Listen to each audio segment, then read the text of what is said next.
হিংসা করবেন না। যে কোনো কাজে কেউ বড় হয়ে গেলে আপনারা হিংসা করবেন না।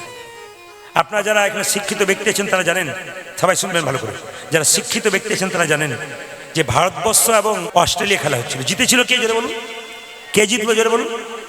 আপনার শুনলে চমকে যাবেন, অস্ট্রেলিয়া জিতেছে বলে আমাদের পার্শ্ববর্তী একটা দেশ বাংলাদেশ সে কিন্তু আনন্দ করেছে না। সবচেয়ে লজ্জার ব্যাপার, হার জিত খেলাতে আছে।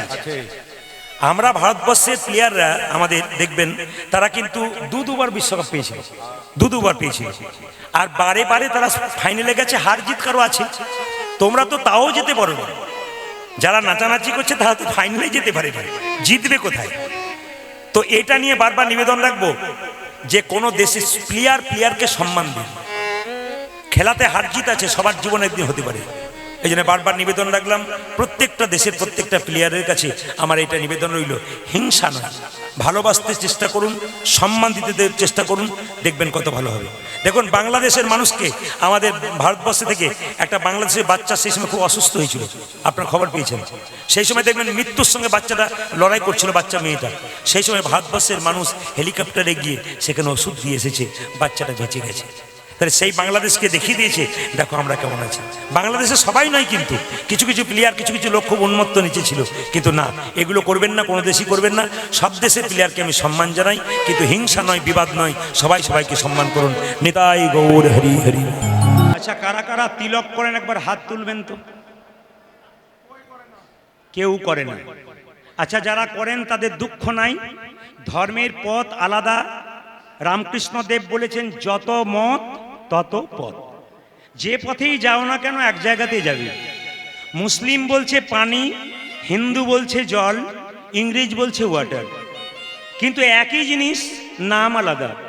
ভগবান এক, তার বিভিন্ন নাম। আমি প্রদীপ পাল কীর্তন গান গাইছি, আমার নাম প্রদীপ, আমাকে বাবা ছেলে বলে ডাকছে, আমাকে মামা ভাগ্নে বলে ডাকছে, আমাকে কাকু ভাইপো বলে ডাকছে, শ্বশুর বাড়িতে জামাই বলে ডাকছে, কিন্তু আমি কজন? আমি একজন। তিনি আল্লাহ, তিনি ভগবান, তিনি গড। তাকে নিয়ে ঝগড়া নয়, বিবাদ নয়। আমরা শেখাতে চাই সর্বধর্মের সমন্বয় নিয়ে সম্মেলনে এক জায়গায় আসব, সর্বধর্মকে সমান সম্মান দেব, এইটাই আমাদের গুণ। সনাতন ধর্ম সবসময় ক্ষমার যোগ্য, ক্ষমা করে দেয়। এই জন্য এইটা হচ্ছে সবচাইতে মহৎ ব্যাপার। আপনাদের কাছে নিবেদন রইল সব ধর্মকে সমান সম্মান দেবেন। আমি আপনাদের বলতে চাই, হিন্দু ধর্মের একটা লজ্জার জায়গা আছে, আপনাদের সামনে বলবো। দেখবেন যদি হিন্দু ধর্মে কেউ তিলক মালা নেয়, দেখবেন তার পেছনে শত্রু লেগে যায়। আপনি অভক্ত হয়ে যান, আপনার শত্রু নাই, কিন্তু তিলকমালা নিলেই আপনার শত্রু। আমার পাশের বাড়িতে একটা মেয়ের বয়স 20 বছর, ওর একটা ছেলে জন্ম দিয়েছে 3 বছর এখন বয়স। ছেলেটাকে কোলে নিয়ে নিরামিষ খাওয়াতে খাওয়াতে যায়, তিলকমালা নেয়। পাশের বাড়ির 5 জন মেয়ে বলা বলি করে, বাবারে দিদি হারাধনের বইয়ের কি ঢং দিদি, এখন থেকে মালা তিলক যেন ভগবান ওর কাছে এসে পৌঁছাবে। অন্যান্য ধর্মের মানুষ ধর্ম করলে তাদের সাহায্য করে, আর আমাদের ধর্মে কেউ যদি ধর্ম করবেন তার নিন্দা আলোচনা করে। আমি আগেই বললাম, ঠাকুর অনুকূলচন্দ্র প্রথমে যখন ইষ্টভীতির ব্যবস্থা করেছিলেন, বহু লোক সমালোচনা করেছিলেন। এখন তারা চুপ করে গেছেন কেন? ঠাকুর যে যে কাজ করেছেন সব তো মঙ্গলের জন্য করেছেন। আমি আগেই তো বললাম, ঠাকুরের প্রত্যেকটি কথা একবারে রত্নের মতো। এই কথাগুলো জীবনে মানতে পারলে আপনার জীবন সুন্দর হবে। এই জন্য ঠাকুরের জায়গায় আসবেন, আপনি পবিত্র জীবনযাপন করবেন। আপনাদের কাছে নিবেদন রইল, তিলক যদি কেউ করতে না পারেন আমার মতো, তুলসী গাছের মাটিতে এরকম করে এই আঙুলে নিয়ে হরে কৃষ্ণ মহামন্ত্র বলে কপালে নেবেন, আপনার তিলক হবে। এই আঙুলে নেবেন কেন মা? করাগ্গে বসতে লক্ষ্মী, করমূলে তু সরস্বতী, করমধ্যে গোবিন্দম, প্রভাতে কর্দর্শন। কোন বইটাতে বলেছে? স্মৃতিশাস্ত্র বলছে সকালবেলায় ঘুম থেকে উঠে নিজের হাতটাকে দর্শন করে মাথায় প্রণাম করলে কৃষ্ণ দর্শন হয়। এখানে কি আছে? করাগ্গে বসতে লক্ষ্মী, এখানে মা লক্ষ্মী। করমূলে তু সরস্বতী, এখানে সরস্বতী। করমধ্যে গোবিন্দম, এখানে ভগবান শ্রীকৃষ্ণ। প্রভাতে কৃষ্ণ দর্শনম, গোবিন্দ দর্শনম। আপনাদের বলে যায়, এই আঙ্গুলে করে কেন আপনারা, এই আঙ্গুলে করে কেন আপনারা তিলক নেবেন? এই আঙ্গুলে করে বাতাসা দেবেন কেন? এই আঙ্গুলে তুলসী পত্র দেবেন কেন? এই আঙ্গুলটার নাম বৃদ্ধাঙ্গুষ্ঠী। এটার নাম কি? এটার নাম কি? তর্জনী। এটার নাম কি? মধ্যমা। এটার নাম কি অনামিকা, এটার নাম কি কনিষ্ঠা। অনামিকা বলে কি কোনো নাম নেই? আসলে তা নয়, এটা ভগবান বিষ্ণুর আঙুল। যারা কৃষ্ণ মন্ত্রে দীক্ষিত হয়েছেন তারা দেখবেন এই আঙুল থেকে মন্ত্র ভজন শুরু হয়। জোরে বলুন হ্যাঁ না না। দেখবেন আপনারা এই আঙুল থেকে মন্ত্র ভজন শুরু হয়। এই জন্য এই আঙুলটা বড় দাম। এর নাম অনামিকা। অনামিকা মানে নাম নয়, তা নয়, এর হচ্ছে ভগবান বিষ্ণুর আঙুল। প্রত্যেকটি তত্ত্বে প্রত্যেকটি জায়গায় সুন্দর সুন্দর কথা বলেছে, এগুলো আপনারা মানবেন। তবে আগামী দুর্গা পুজোতে আমি আগেই বললাম কতগুলো সাবধানতা অবলম্বন করবেন। প্রত্যেকটি মায়ের কাছে, প্রত্যেকটি দাদা ভাইদের কাছে প্রদীপ পালের নিবেদন রইল। আমি বাস্তবের অবক্ষয়গুলোকে নষ্ট করে আমি সমাজটাকে সুন্দর করতে চাই। আমি সনাতন ধর্মের কথা বলতে বলতে, সনাতন ধর্ম তো নিজের কথাই বলে, কিন্তু আমরা সনাতন ধর্মের কথা বলছি। আপনাদের একটা কথা বলি, আগামী দুর্গা পুজোতে মন্দিরে যাবেন, ছেলে মেয়েকে অশ্লীল কাপড় পরতে দেবেন না। আপনি অশ্লীল কাপড় পরবেন না, আপনার বংশের কাউকে অশ্লীল কাপড় পরতে দেবেন না। মা দুর্গা যে কাপড়টা পরে এসছে, আপনি অশ্লীল কাপড় পরে গিয়ে আপনি তাকে লজ্জা দিচ্ছেন, অপমান করছেন। এই অপমানটা আপনারা মাকে করবেন না। এই অশ্লীল কাপড় পরে আপনি যাবেন, কামাতুর ব্যক্তি, লোভী ব্যক্তি, কামনার বলি হতে পারেন আপনি, সমাজ নষ্ট হতে পারে। এই জন্য আপনি ভালো পোশাক পরুন। ঠাকুরের যারা ঋত্বিক আছেন, আমাদের দাদা ভাই যিনি আছেন, তাকিয়ে দেখুন, পোশাকটার দিকে তাকান। যত ঠাকুরের ভক্ত আছে পোশাকগুলোর দিকে তাকান, কত পবিত্র পোশাক, কত মার্জিত পোশাক। এই পোশাকগুলোর দিকে লক্ষ্য করতে হবে। ঠাকুর কত সুন্দর কথা বলে গেছেন, নিজের লজ্জাটাকে আবরণ করতে হবে। কিন্তু আমরা সনাতন ধর্মকে বাদ দিয়ে, ঠাকুরের কথা বাদ দিয়ে পাশ্চাত্য শিক্ষাকে গ্রহণ করতে গিয়ে আমাদের ধর্মটাকে নষ্ট করে দিচ্ছি। আপনাদের কাছে নিবেদন রইল, মা, মন্দিরে, প্রত্যেকটি মন্দিরে এ গান যেন বাজে। যেমন ধূপ দিলে নাকে সুগন্ধ হয়, আপনি মন্দিরে গেলে বিভোর হয়ে যান, সেরকম মন্দিরে এমন কিছু গান বাজাবেন না যে গান বাজালে আমাদের ধর্ম নষ্ট হয়। মন্দিরে এরকম গান বাজানো উচিত, মন্দিরে ঢোকার সঙ্গে সঙ্গে যেন মন্দিরে গানটা শুনলে আপনার কানটা শান্তি পায়, আপনি মন্দিরে মার্জিতভাবে ব্যবহার করতে পারেন। আমি একটা কথা বলে রাখি, সবাই লক্ষ্য করুন, যদি নিজের ধর্মকে আপনি অপমান করবেন, অন্য ধর্মের মানুষ আপনাকে প্রশ্ন করবে। আমাকে এক জায়গায় প্রশ্ন করেছিল, আপনার চমকে যাবেন। একটি জায়গায় আমি গত বছর দুর্গাপুজোর সময় গান করতে যাচ্ছিলাম, আমার লজ্জা লাগলো। কি জানেন, বিরাট বড় প্যান্ডেল করেছে, প্যান্ডেলের সামনে মা দুর্গাকে স্কুটির ওপর শিব স্কুটি চালাচ্ছে, মা দুর্গা তার পেছনে হাত দিয়ে দাঁড়িয়ে আছে, বসে আছে। লজ্জা লাগা উচিত আমাদের, কি করছে আমরা। একটা অন্য ধর্মের মানুষ আমাকে প্রশ্ন করলো, প্রদীপ বাবু, আপনি তো কীর্তন করেন, লোককে বোঝান, মা দুর্গার মন্দিরে মাকে ভক্তি ভরে পুজো করছে, আর মন্দিরের সামনে থিম সাজিয়েছে, একটা স্কুটিতে শিব চালাচ্ছে, মা দুর্গা কাঁধে হাত দিয়ে বসে আছে। একদিকে মাকে আপনারা পুজো করছেন ভেতরে, আর বাইরে আপনারা মাকে অপমান করছেন। আমি আপনাদের কাছে বলবো, ছেলে মেয়েদের এমন পোশাক বাজারে কিনে দেবেন যে পোশাকটা পরে ছেলের মার্জিত স্বভাব হয়। এখন দেখবেন ছেলেরা ফাটা প্যান্ট পরে, কেন বলুন তো? স্বভাবে, অভাবে নয়। আগেকার মানুষ অভাবে পরতো, এখন স্বভাবে পরে। আমি যখন ছোট ছিলাম, ছেঁড়া প্যান্ট ছিল, মা সেলাই করে দিত, স্কুলে যেতাম, চাপ দিয়ে দিয়ে উঠতাম। এখন মাকে বলি, মা, এখন যদি আমার জন্ম হতো, এখন তোমাকে সেলাই করতে হতো না, যত ফাটা প্যান্ট তত লাভ হতো আর কি। না না, কোন জায়গায় পৌঁছাচ্ছি আমরা, এটার দিকে লক্ষ্য করবেন। সমাজটা যে অবক্ষয় হচ্ছে, আমি আপনাদের বলবো, ছোট বাচ্চা মেয়ে পুজোর আগে দোকানে গিয়ে বলল, মা, বাবা আমাকে খাটো পোশাক কিনে দাও। আপনি ভাববেন ছোট বাচ্চা কিনে দিই, কিন্তু ওই বাচ্চাটা যখন বড় হবে, খাটো পোশাক পরে অভ্যাস করেছেন আপনি 16 বছর বয়সে, আর আপনাকে ডাকবে না, নিজে কাপড়ের দোকানে খাটো পোশাক পরে বাবা মায়ের সামনে দাঁড়াবে, বাবা মা লজ্জায় তার দিকে তাকাতে পারবে না। এমন পোশাক আপনার ছেলে মেয়েকে কিনে দেবেন না, যে পোশাক পরে সমাজ নষ্ট করে, যে পোশাক পরে বাবার সামনে দাঁড়ালে বাবা লজ্জায় তাকাতে পারে না, এই পোশাক বাচ্চাকে পরাবেন না। ওই মেয়েটা যখন বড় হবে, কাটা পোশাক পরে রাস্তা দিয়ে যাবে, কিডন্যাপ হবে, আপনি সরকারকে দোষ দেবেন, আপনি প্রশাসনকে দোষ দেবেন। আপনি তাকে দোষ দেবেন কেন? নিজেকে দোষ দিন। কিডন্যাপ থেকে ফিরবে, মেয়েকে গালে চট দিয়ে বলবেন, কোথায় ছিলি, কোথায় গিয়েছিলি তুই? মেয়েকে চটটা মারবার আগে আপনার গালে চটটা মারুন, আপনি আপনার মেয়েকে তৈরি করে দিয়েছেন। এই জন্য আপনাদের কাছে নিবেদন রইল, সমাজের কিছু অবক্ষয় আপনারা দূর করুন। দেখবেন ধূপকাঠির প্যাকেটে রাধাকৃষ্ণের ছবি থাকে, আপনি রাধাকৃষ্ণের মন্দিরে ধূপ দিয়ে সুগন্ধ করলেন, আর প্যাকেট শেষ হয়ে গেলে প্যাকেটটা নর্দমায় ফেলে দিলেন, তাহলে একদিকে ভগবানকে মান দিলেন, একদিকে অপমান করলেন।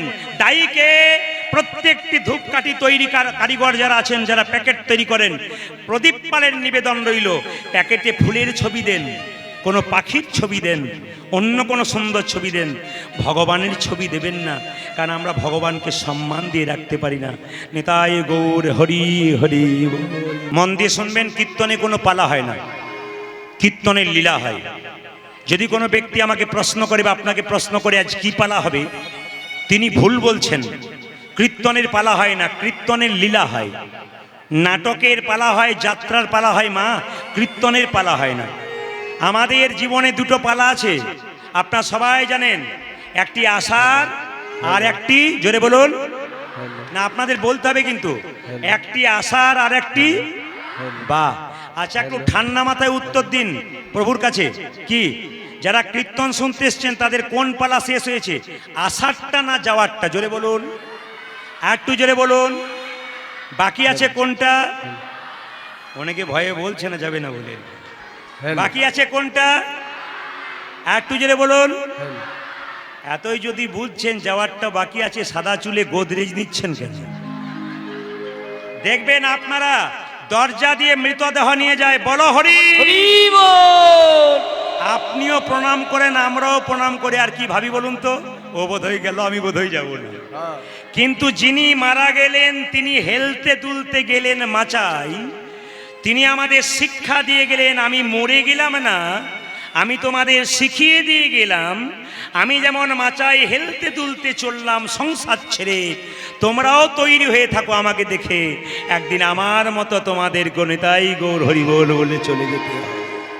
হ্যাঁ, শুনবেন আপনারা, আজকে যে লীলাটি গাইব, কীর্তনের প্রারম্ভে দেখবেন মালা তিলকের ব্যবস্থা থাকে। এই মালা তিলকের প্রথা প্রথম চালু করেছিলেন যে, তিনি হচ্ছেন ভক্ত রঘুনন্দন। মায়েরা, ইনি হচ্ছেন মহাপ্রভুর একজন প্রিয় ভক্ত। এই জন্য প্রিয় ভক্তের কথা আজকে বলবো। আপনাদের শ্রীচরণে কোটি কোটি দণ্ডবত প্রণাম জানালাম, ঠাকুরের চরণে কোটি কোটি প্রণাম জানালাম, আমাদের বিভাসচন্দ্র মহাশয়কে অনেক ধন্যবাদ জানালাম, তার সঙ্গে যারা এখানে আছেন সমর্থন করছেন, সাহায্য করছেন, তাদেরকে অনেক ধন্যবাদ জানালাম। আমি দেখতে চাই নলহাটির কৃষ্ণপুরের এই আশ্রম দিনের পর দিন আরও সুন্দর হোক, ঠাকুরের এই মাটিতে ভক্তের পদার্পণ হোক, ভক্তের পদধূলিতে এই ঠাকুরের মাটিটা যেন প্রেমের মাটি হয়ে যায়। নিতাই গৌর হরি হরি। তো আজকে লীলাটির নাম হচ্ছে ভক্ত রঘুনন্দন। মায়েরা, যদি কেউ যেতে চান তীর্থস্থানে, তবে একটা জায়গা যাবেন, নবদ্বীপ কাটোয়া থেকে বাসে করে চলে যাবেন একবারে সোজা শ্রীখণ্ড গ্রাম। ওখানে গেলে দেখতে পাবেন একটা পাথরের গোপীনাথ আছে। আশ্চর্যের ব্যাপার, সব গোপীনাথের হাতে আসল নাড়ু আছে, কিন্তু ওখানে গোপীনাথের হাতে দেখবেন অর্ধেকটা পাথরের নাড়ু আছে। তা কেন অর্ধেকটা নাড়ু হলো এবং পাথরের হলো, তারই তত্ত্ব আপনাদের জানাবো। ছোট্ট রঘুনন্দন 5 বছর বয়সে গোপীনাথকে নাড়ু খাইয়েছিল।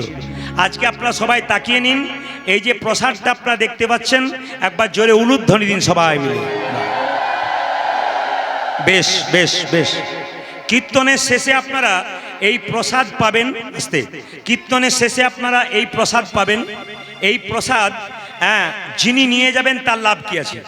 রঘুনন্দনের জন্ম হয়েছিল বৃহস্পতিবার, আর রঘুনন্দন যেদিন নাড়ু খাইয়েছিল সেই দিনটাও বৃহস্পতিবার, কিন্তু সেদিন মা সরস্বতীর জন্মদিন ছিল, যেদিন রঘুনন্দনের জন্ম হয়েছিল।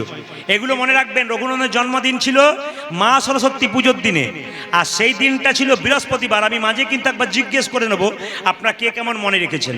লক্ষ্য করুন তো, রঘুনন্দন গোপীনাথকে নাড়ু খাইয়েছে। এই নাড়ু প্রসাদটা আপনারা কীর্তনের শেষে কাপড়ে কোণে বেঁধে নিয়ে যাবেন। বিভাসবাবুকে বা তার পরিবারের যারা আছেন এখানে আমাদের ভক্তগণ, তাদেরকে বলবো 4-5 কেজি বাতাসা থাকলে এখানে দেবেন। শেষে আপনাদের ভক্তদের দেওয়া হবে। যদি না পাওয়া যায় আমি বলে দেবো কিভাবে কি করবেন। এই প্রসাদটা আপনারা কাপড়ে কোণে নিয়ে যাবেন। নিয়ে গিয়ে বাচ্চা যদি বাড়ির খুব চঞ্চল হয়, সেই বাচ্চাকে বৃহস্পতিবার স্নান করিয়ে তুলসী মন্দিরে বসিয়ে জয় গোপীনাথ বলে 3 বার একটা তুলসী পাতা দিয়ে কপালে ঠেকিয়ে তার মুখে দেবেন। দেখবেন 1 বছর দেবেন। শাস্ত্র বলছে আপনার ছেলে কৃষ্ণ ভক্ত হবে, আপনার ছেলে ভক্ত হয়ে যাবে। আপনি গর্ব করে বলতে পারবেন, আমি চোরের মা নই, ডাকাতের মা নই, আমি কৃষ্ণ ভক্তের মা হতে পেরেছি, বাবা হতে পেরেছি। 2, যদি কোনো অসুস্থ ব্যক্তি ছটপট ছটপট করছে, অনেক কষ্ট পাচ্ছে, আপনি প্রমাণ দেখে নেবেন। তুলসী পাতা দিয়ে জয় গোপীনাথ বলে প্রতিদিন যদি প্রতি বৃহস্পতিবার যদি খাওয়ান, আস্তে আস্তে দেখবেন তার অনেক রোগ সেরে গেছে, অনেক কষ্ট দূর হয়ে গেছে, যদি বিশ্বাস থাকে বিশ্বাসের উপরে। 3, যদি আপনার বাড়িতে কোনো অশান্তি থাকে, প্রত্যেক দিন অশান্তি হচ্ছে, প্রমাণ দেখে নেবেন আপনারা। এই তুলসী পাতা, এই বাতাসাটা নিয়ে গিয়ে প্রতি বৃহস্পতিবার দিন তুলসী গাছের নিচে ভেঙে দেবেন। ভেঙে দেওয়ার পর আপনি প্রতিদিন 1 ঘটি করে জল তুলসী মন্দিরে দিয়ে 4 বার পরিক্রমা করবেন, বাড়ির প্রত্যেকেই দেবেন। 1 বছরের মধ্যে দেখবেন, 1 বছর পেরোবে না, 1 বছরের মধ্যে দেখবেন আপনার বাড়িতে শান্তি শৃঙ্খলা আসছে। প্রত্যেকেই কিন্তু তুলসী মন্দিরে জল দেবেন। সূর্য উদয় থেকে সূর্য অস্তের আগে পর্যন্ত আপনার তুলসী মন্দিরে জল দিতে পারেন, এটা কিন্তু মাথায় রাখবেন। আজকে কীর্তনের শেষে প্রসাদ নিয়ে যাবেন, প্রশ্ন করবেন, প্রদীপবাবু একটা বাতাসা পাবো, অর্ধেকটা পাবো, সারা বছর চলবে কি করে? আপনি বৃহস্পতিবার দিন বাড়িতে হরিলুট দেবেন 2 কেজি বাতাসা কি 1 কেজি বাতাসা, কৌটোর মধ্যে রাখবেন। ওই বাতাসাটা প্রতি বৃহস্পতিবার একটা তুলসী পত্র দিয়ে বাচ্চাকে খাওয়ান, দেখবেন 1 বছর দিব্যি চলে যাবে, কোনো অসুবিধা হবে না। যদি এই বাতাসা প্রসাদ দূরে যারা আছেন কেউ না পান, তবে বৃহস্পতিবার দিন বাড়িতে হরিলুট দেওয়ার পর ওই বাতাসাটা রেখে দেবেন, এটা ওটা একই ভক্তি ভরে শুনবেন, স্মরণ করবেন, দেখবেন আপনার সব কাজ হবে। আগে লীলাটাকে শুনবেন, তবে ওই কাজটা করে আপনার লাভ আছে। তাই আসুন, আমরা শ্রীখণ্ড গ্রামের 2 ভাই, বড় ভাইয়ের নাম মুকুন্দ সরকার আর ছোট ভাইয়ের নাম নরহরি সরকার। মায়েরা, বড় ভাই ছিল কবিরাজ, চিকিৎসা করত, আর ছোট ভাই ছিল তার কম্পাউন্ডার, সাহায্য করত। একদিন নরহরি মুকুন্দকে বলছে, দাদা চলো না শ্রীখণ্ড থেকে একবার চলে যায় নবদ্বীপ সেবাসঙ্গনে মহাপ্রভুকে দেখবার জন্যে। অনেকটা রাস্তা। বড় ভাই বলছে, হেঁটে যাবি কি করে? তখনকার দিনে তো গাড়ি ঘোড়া ছিল না, তখন পায়ে হেঁটেই বহু রাস্তা যেতে হতো, মানুষের কোনো রোগ ছিল না। এখন হাঁটে না বলে রোগের বৃদ্ধি হয়ে গেছে। এ সম্বন্ধে ঠাকুর সুন্দর সুন্দর কথা বলেছেন। এই কথাগুলো আমি কিছু মনে করবেন না, কিছু কিছু কথা আমি ইউটিউবের মাধ্যমে ঠাকুরের নিয়ে বলেছিলাম। তো কিছু কিছু আমাদের কীর্তন জগতের মানুষ আমাকে ঠাট্টা করে বলেছিল, এগুলো কোথায় পাওয়া যায়? লজ্জা লাগা উচিত ওদের, যারা ঠাকুর নিয়ে পড়াশুনো করে না তারা জানবে কি করে? ঠাকুর একটা কথা বলেছিলেন যে ঝাড়ু 3 জায়গায় রাখতে নেই। অনুকূল ঠাকুরের যত মন্তব্য দেখবেন, যত বক্তৃতা দেখবেন, যত বড় বড় বক্তারা আছেন দেন, বলছে ঝাড়ু 3 জায়গায় রাখতে নেই। ঠাকুর বলেছেন ঝাঁটা কোথায় কোথায়?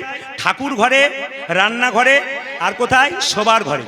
এই 3টি কথা আমি বলেছিলাম, তার জন্য বহুজন আমার পেছনে লেগেছিল, এখনকার কীর্তন ঝাঁটা কোথায় রাখতে হয়? না না, এগুলো হচ্ছে হিন্দু ধর্মের লজ্জার ব্যাপার। ঠাকুরকে নিয়ে যারা পড়াশুনো করে না তারা বলে, কিন্তু ঠাকুরকে নিয়ে যারা পড়াশুনো করে তারা বিরূপ মন্তব্য কোনদিন করে না। কারণ এরা তো ঠাকুরকে নিয়ে পড়াশুনো করতে হবে, প্রত্যেক দিন প্রত্যেকজন মহাপুরুষের কথা জানতে হবে। আমাদের অনুকূলচন্দ্র ঠাকুর হচ্ছেন হিন্দু সনাতন ধর্মের একজন আধ্যাত্মিক মহাপুরুষ, তাকে আমাদের স্মরণ করতে হবে। আচ্ছা বলবেন আপনারা, যে গাছে ফল ধরে তার ডালটা উঁচু দিকে যায় না নিচের দিকে যায়? জোরে বলুন, আমি জোরে শুনতে চাই। যে গাছে ফল ধরে সেই গাছের ডালটা আর একজন বলছে উঁচু দিকে, কোন দিকে যায়? নিচের দিকে। আর যে গাছে ফল ধরে না সেই গাছটা উঁচু দিকে। জ্ঞানী ভক্ত যারা হয়, প্রকৃত ভক্ত যারা কৃষ্ণ ভক্ত হয়, তারা সব সময় নিচু হয়। যদি হও নিচু তবে পাবে কিছু, উঁচু হলে পাবে না। চাপা কলে জল নিচ্ছ, আগে কলসিটা নিচে রাখো তবে জল পড়বে। সোনার কলসি যতই দামি হোক, একটা জিনিসের কাছে তাকে মাথা নত করতে হয়, একটা গ্লাসের কাছে। ঠিক সেরকম আপনি কোটি টাকার মালিক হতে পারেন, যদি সাধুগুরু বৈষ্ণবের চরণে মাথা নত না করতে পারেন, আপনার জীবন কোনোদিন সুন্দর হতে পারে। মন দিয়ে শুনে নেবেন আপনারা। মায়েরা, মুকুন্দ নরহরি যখন চুপ করে দাঁড়িয়ে আছে, মহাপ্রভু মনে মনে ভাবলো, ভক্ত যদি কাই মনে কোনো বাঞ্ছা করে, ভগবানের সাধ্য নাই সেই বাঞ্ছা নাহি পুরে। ভক্তের মনের ইচ্ছা পূর্ণ করে।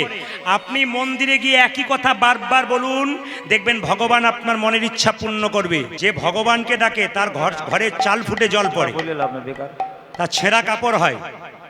আর যে ভগবানকে ডাকে না, বুক ফুলিয়ে ঘুরে বেড়ায়, তার দেখবেন কিছু হয় না। তাহলে ভক্ত যারা হয় তাদের ছেঁড়া কাপড় কেন হয়? তাদের ঘর ফুটে জল পড়ে কেন? তাহলে তো হরিনাম করবেন না।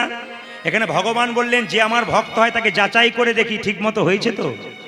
এই জন্য মাঝে মাঝে ধাক্কা দেয়। ও মায়েরা, যারা ভগবানের ভক্ত হবেন তাদের মাঝে মাঝে ধাক্কা পেতে হবে। কেন বলুন তো? যে পড়াশুনো করে তাকে তো পরীক্ষা দিতে হয়, যে পড়াশুনো করে না তাকে পরীক্ষা দেবার কোনো দরকার হয় না। এই জন্য যারা ভক্ত হয় তারা পরীক্ষা দেয়, তারা পড়াশুনো করে, এই জন্য পরীক্ষা দিতে হয়। তবে শুনে রাখুন, যারা অন্যায় করছে, পাপ করছে, ভগবান বলল প্রত্যেককে দুটো করে কলসি দিয়েছি, একটা পাপের কলসি, একটা পুণ্যের কলসি। যারা সংসারে পাপ করে করে বেড়াচ্ছে, অন্যায় করে করে বেড়াচ্ছে, আপনারা মনে মনে ভাবছেন তার তো কিচ্ছু হচ্ছে না, বুক ফুলিয়ে ঘুরে বেড়াচ্ছে, এখানে তত্ত্ব বলছে এই পাপের কলসি ওদের এখনো পূর্ণ হয় নাই। যখন পূর্ণ হবে 100 ভাইয়ের মতো, পঞ্চপাণ্ডবের 100 ভাইয়ের মতো ভিখারির মতো রাস্তায় ঘুরে বেড়াবে। আর যারা কষ্ট পাচ্ছেন তারা কি মনে মনে ভাবছেন কষ্ট হচ্ছে, জেনে নিন পুণ্যের কলসি যেদিন আপনাদের পূর্ণ হয়ে যাবে, সেদিন ভগবান শ্রীকৃষ্ণের চরণ যুগল আপনাদের লাভ হয়ে যাবে। এই জন্য বলে রাখি, ভগবান কি পরীক্ষা করলেন? শিবাস বলে কি, 2 ভাই এসেছে, বড় ভাইয়ের নাম মুকুন্দ, ছোট ভাইয়ের নাম নরহরি। ওদের মধ্যে যে ছোট ভাই তাকে বলে দাও সে আমার সঙ্গে সারা জীবন কীর্তন করবে, আমার সঙ্গে সঙ্গে থাকবে। বলছে বড় ভাইকে কি বলবো? বড় ভাইকে বলে দেবে সে আমার 100 জন্ম সঙ্গ পাবে না, সে আমার 100 জন্ম কৃপা পাবে না। আপনারা শুনবেন মন দিয়ে, এই হরিবাসরে যদি 2 ভাই কীর্তন শুনতে আসে, এক ভাই কৃপা পেল, এক ভাই পেল না, যে পেল তার তো আনন্দ হবে, যে পাবে না তার কত কষ্ট হবে। শ্রীবাস এসে বলছে তোমাদের মধ্যে ছোট ভাইকে, এই যে আমি, কি নাম? আমার নাম নরহরি সরকার। এ প্রভু তোমার জন্য বলেছে তুমি সারা জীবন প্রভুর সঙ্গে থাকবে, হরিনাম করবে। বড় ভাই বলছে আমার জন্য কি বলেছে? আমি তো তাকে টেনে টেনে নিয়ে এলাম, আমার জন্য কি বলেছে? শ্রীবাস বলল তোমার জন্য বলেছে তুমি 100 জন্ম কৃপা পাবে না, কৃপা পাবে না, তুমি 100 জন্ম সঙ্গ পাবে না, সঙ্গ পাবে না। শুনে রাখুন, যেই না বলেছে 100 জন্ম সঙ্গ পাবে না, আপনি বড় ভাই মুকুন্দ সরকার নাচতে শুরু করেছে জয় গৌরী জয় গৌরী। আপনার চমকে যাবেন না? যাকে বললো 100 জন্ম কৃপা পাবে না, সে জয় গৌর বলে নাচছে কেন মায়েরা? শ্রীবাস বলছে হ্যাঁ গো, তোমাকে প্রভু বললো 100 জন্ম কৃপা পাবে না, তুমি জয় গৌর বলে নাচছো। আমাকে বললে আমি তো বিষ খেয়ে আত্মহত্যা করে দিতাম। একথা শুনে মুকুন্দ বলছে শোনো শোনো শ্রীবাস, শোনো শোনো শিব, প্রভু যদি বলতো কোন জন্মে সঙ্গ পাবো না, সঙ্গ পাবো না, তাহলে না হয় আমি বিষ খেয়ে আত্মহত্যা করে দিতাম, তাহলে আমি না হই বিষ খেয়ে আত্মহত্যা করে দিতাম। প্রভু বলেছে 100 জন্ম সঙ্গ পাবো না, সঙ্গ পাবো না, 100 জন্ম আমি গৌরী গৌরী বলে কেঁদে বেড়াবো, গৌরী গৌরী বলে কেঁদে বেড়াবো। যখনই 100 জন্ম পেরিয়ে যাবে, পেরিয়ে 101 জন্মে প্রভুর সঙ্গ আমি পাবো, 101 জন্মে প্রভু সঙ্গ পাবো। 3 ঘন্টার কীর্তন শুনতে এসে কতজনের কোমরে ব্যথা হয়, হাঁটু ব্যথা হয়, 6 বার ওঠে 6 বার বসে।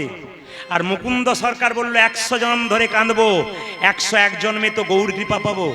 এর থেকে কি শিক্ষা পেলেন? ধৈর্য যার ভগবান তার, ধৈর্য যার নাই ভগবান তার নাই।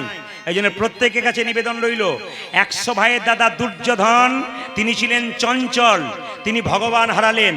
পঞ্চপাণ্ডবের দাদা যুধিষ্ঠির তিনি ছিলেন স্থির ব্যক্তি, তিনি ভগবান পেলেন।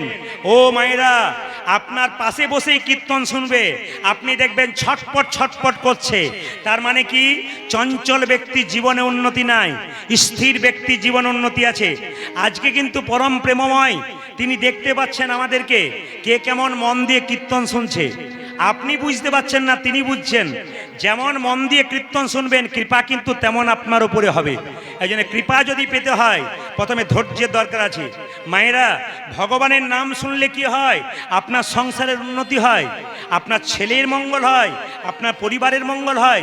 এই জন্য প্রত্যেকটা ব্যক্তির কর্তব্য কি? যেখানে ঠাকুরের কথা হয়, আলোচনা হয়, ওখানে বসবেন। যেখানে ভাগবত কথা হয় সেখানে বসবেন। যেখানে রামায়ণ কথা হয় সেখানে বসবেন। যেখানে ভগবান শ্রীকৃষ্ণের নামকীর্তন হয়, মহাপ্রভুর নামকীর্তন হয়, সেই জায়গায় বসবেন। দেখবেন আপনার জীবন ধন্য হয়ে যাবে। আপনারা কীর্তন শুনতে এসছেন, গ্যারান্টি আছে আপনি রাত্রিবেলায় বাড়ি যাবেন? জোরে বলুন হ্যাঁ না না? গ্যারান্টি নাই। যেতে যেতে নিতাই গৌর হরিবোল হয়ে যেতে পারেন। সকালবেলায় উঠবেন, গ্যারান্টি আছে চোখ খুললে সকাল, না খুললে পরকাল। ট্রেন আসবার সময় সিগন্যাল দেয়, আমরা জানতে পারি ট্রেন আসে। মৃত্যু আসবার সময় কোনো সিগন্যাল দেয় না, যে কোনো মানুষের জীবনে যে কোনো মুহূর্তে আসতে পারে। সবাই লক্ষ্য করুন, মুকুন্দ সরকার যখন কাঁদছে, কৃপা পেল না 100 জন্ম, মহাপ্রভু সব সইতে পারে বাবা, চোখের জল সইতে পারে না। এই ঠাকুরকে আমরা তুলনা করব কোন জায়গাতে? ঠাকুর কিন্তু কারো দুঃখ দেখতে পারতেন না, পরম প্রেমময় অনুকূলচন্দ্র ঠাকুর কারো দুঃখ দেখতে পারতেন না, তার পাশে গিয়ে দাঁড়াতেন। সর্বধর্মের মানুষকে তিনি এক করেছেন। আজকে কৃষ্ণপুর জায়গাতে দেখতে পাচ্ছি সর্বধর্মের মানুষ তারা একসঙ্গে বসে এখানে কীর্তন শুনছে। এর চাইতে মহামিলন আর কোন জায়গায় দেখতে পাবো?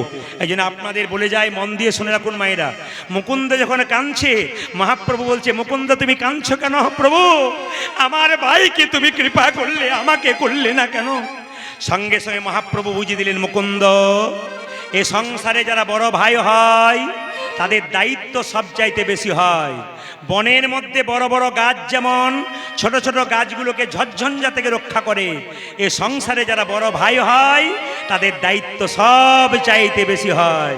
ও মুকুন্দ, তোমরা দু ভাই মিলে কীর্তন করতে চলে এলে, বাড়ির সবাই না খেয়ে মরবে, এই জন্য তোমাকে আমার সঙ্গে রাখলাম না, তোমার ভাইকে রাখলাম। তুমি বাড়ি ফিরে যাও, তোমার মাথায় হাত দিয়ে আশীর্বাদ করে দিলাম মুকুন্দ, তুমি কাল থেকে বাড়িতে গিয়ে যাকেই চিকিৎসা করবে তারই রোগ ভালো হয়ে যাবে। তবে মুকুন্দ, একটা শর্ত, তুমি চিকিৎসা করবে কিন্তু বড় লোকের করবে না, গরিবের করবে। শোনো, কারো কাছে পয়সা নেবে না। সকালবেলায় ঘুম থেকে উঠে গোপীনাথের পুজো করবে, গোপীনাথের মন্দির করবে, আর জীবের দ্বারে হরিনাম দেবে। স্বয়ং রামচন্দ্র লঙ্কা বিজয় করবার আগে পিতৃপুরুষদেরকে তর্পণ করে তারপর গিয়েছিল, মঙ্গল হয়েছিল রামচন্দ্রের। এই জন্য আপনারা শিখে নিন, সারা বছর পরে একবার পিতৃপুরুষগণকে আপনার সেদিন তর্পণ করবেন। জল এবং তিল দিয়ে গঙ্গার ঘাটে করতে পারেন, যে কোনো সুন্দর নদীতে করতে পারেন, সবার কাছে নিবেদন রইল। এই মহালয়া হচ্ছে কি বলুন তো? কৃষ্ণ পক্ষের অবসান আর দেবী পক্ষের আগমন, এরই নাম হচ্ছে মহালয়া। ওই জন্য আপনাদের কাছে নিবেদন রইল, যে যেখানে বসে আছেন আগামী 26-এ আসুন, আপনারা মহালয়ার দিনে মাকে আহ্বান করুন, মা যোগমায়াকে। এইবার বলে দিই, মহালয়ার 7 দিন পরে কি হয়, যারা ঘুমাচ্ছেন তারা শুনবেন ভালো করে। চোখ আমার খুব খারাপ, হরে কৃষ্ণ হরে কৃষ্ণ, চোখ আমার খুব খারাপ, মানে আমি দেখতে পাই আর কি। এই জন্য একটু জেগে নিন। কেন বলুন তো, এসে থেকে যদি কেউ ঘুমায়, শেষে আর নিতাই গৌর হরিবোল হয়ে যাবে, কিছু বুঝতেই পারবে না। আমার দিকে তাকাবেন। আগামী শারদীয় পূজায় আপনাদের কতগুলো আমার নিবেদন রইল। দুর্গা পুজো হচ্ছে দুর্গতি নাশিনী, মা দুর্গা আসছেন আমাদের দুর্গতি নাশ করার জন্যে। ওই জন্য মায়ের সপ্তমী, অষ্টমী, নবমী, দশমী, ষষ্ঠী থেকে মায়ের পাশে একটা নবপত্রিকা থাকে না, জোরে বলুন, ওটা কে বলুন তো? অনেকে বলে কলা বউ, ওটা গণেশের বউ বলে, কিন্তু না, ওটা মায়ের একটা রূপ। গণেশের বউ নয়, কিন্তু গণেশের পাশে থাকে বলে ওটা মায়ের একটা রূপ। আপনাদের বলে যায়, এই দুর্গা পুজোর সময় দেখবেন আপনারা কুমারী পুজো করা হয়। কোথায় কোথায় করা হয়?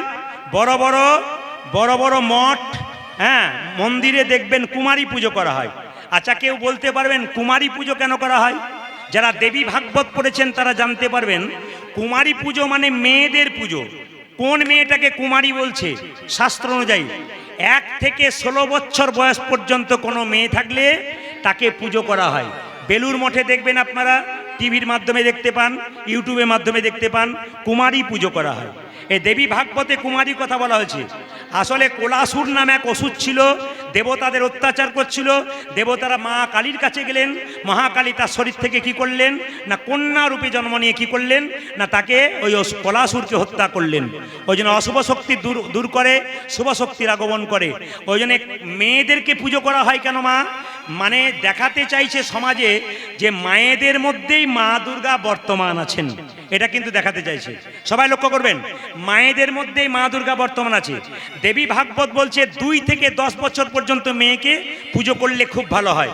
ওই মেয়েটা যেন ঋতুবতী না হয়। যদি কোনো মেয়ে 1 থেকে 16 বছরের মধ্যে ঋতুবতী হয়ে যায়, তাকে কিন্তু দেখবেন কুমারী পুজো করা হয় না। এই জন্য কুমারী পুজো করার দেবী ভাগবত বলছে 2 থেকে 10 বছরের মেয়েকে যদি করা হয় পুজো, তাহলে খুব ভালো হয়। মায়েরা, পতিতালয়ের মাটি আর রাজ দরবারের মাটি দেখবেন মা দুর্গা পুজো লাগে। রাজ দরবারের মাটি আর পতিতালয়ের কেন জেনে নিন। রাজ দরবারের মাটি আর পতিতালয়ের মানে কি? মা বলতে চাইছে রাজা জমিদার থেকে পতিতা পর্যন্ত সবাই আনন্দে মেতে থাকবে আমার পুজোর সময়। মা কিন্তু সবাইকে সম্মান দিয়েছেন।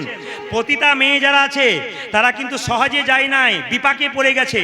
মা তাদেরকেও সম্মান দিচ্ছে। এই জন্য পতিতালয়ের মাটি দেখবেন মা দুর্গার পুজোর সময় লাগে। মায়েরা একটু বলবেন, মা দুর্গার পুজো হচ্ছে, তার জন্য অসুরের পুজো হয় কেন? আমার দিকে তাকান। মা দুর্গার পুজো হচ্ছে, অসুরের পুজো হয় কেন?